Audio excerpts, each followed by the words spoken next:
दोस्तों नमस्कार। आज संत रविदास जी की जयंती है। संत रविदास जी के बताए गए सूत्रों को जीवन में उतारने से हमारी सभी समस्याएं खत्म हो सकती हैं और सुख शांति मिल सकती है। तो जानिए रविदास जी से जुड़ा एक किस्सा जिसमें जीवन को सुखी और शांत बनाने के सूत्र छिपे हैं। एक दिन संत रविदास जी अपनी झोपड़ी में जूते बनाने का काम कर रहे थे।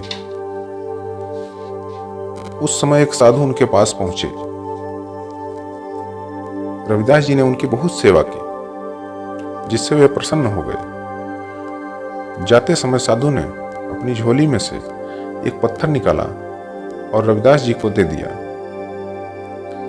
साधु ने रविदास जी से कहा कि यह पत्थर बहुत चमत्कारी है, इसे पारस पत्थर कहते हैं। इस पत्थर के स्पर्श से लोहे की चीज सोने की बन जाती है। इस पत्थर की मदद से तुम अपनी गरीबी दूर कर सकते हो। यह कहते हुए साधु ने लोहे के एक टुकड़े को सोना बना दिया। रविदास जी ने पारस पत्थर लेने से मना कर दिया और कहा कि मुझे इसकी कोई जरूरत नहीं है। मैं अपनी मेहनत से जितना कमाता हूं उतने में मेरा काम हो जाता है। साधु ने रविदास जी की बातें सुनी, लेकिन वे नहीं माने और पारस पत्थर झोपड़ी में एक जगह रखकर चले गए। कुछ समय बाद वही साधु संत रविदास जी के पास पुनः पहुंचे तो उनकी हालत वैसी की वैसी थी।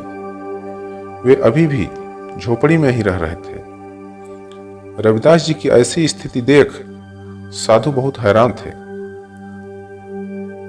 उन्होंने रविदास जी से पूछा कि मैंने आपको पारस का पत्थर दिया था, आपने उसका उपयोग नहीं किया।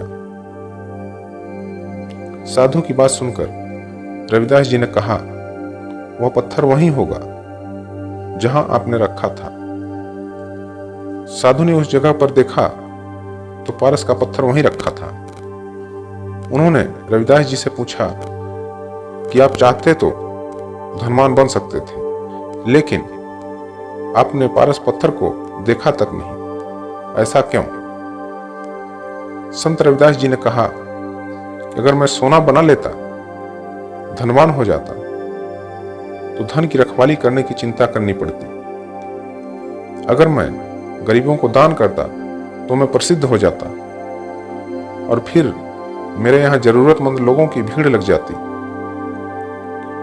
सभी की मदद करने में लगा रहता तो मेरे पास भगवान का ध्यान करने का समय ही नहीं बचता। मैं मेरे काम से मेरी जरूरत के हिसाब से धन कमा लेता हूँ और बाकी समय में भगवान का ध्यान करते रहता हूँ। इसी में मुझे सुख शांति मिलती है। साधु रविदास जी के विचार सुनकर बहुत प्रसन्न हुए और अपना पारस पत्थर लेकर लौट गए।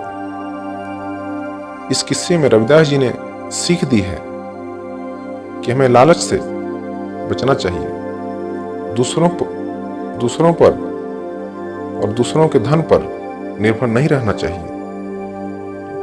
जो लोग खुद की मेहनत और ईमानदारी से धन कमाकर जीविका चलाते हैं, उनके जीवन में सुख शांति बनी रहती है। इसलिए हमें आत्मनिर्भर बनना चाहिए। दोस्तों, रविदास जी की कहानी कैसी लगी कमेंट में जरूर बताएं और हमारे चैनल पर नए हैं तो चैनल को सब्सक्राइब जरूर कर लीजिए और इस कहानी को और लोगों तक पहुंचाएं। तो मिलते हैं किसी नेक्स्ट कहानी में। तब तक के लिए नमस्कार।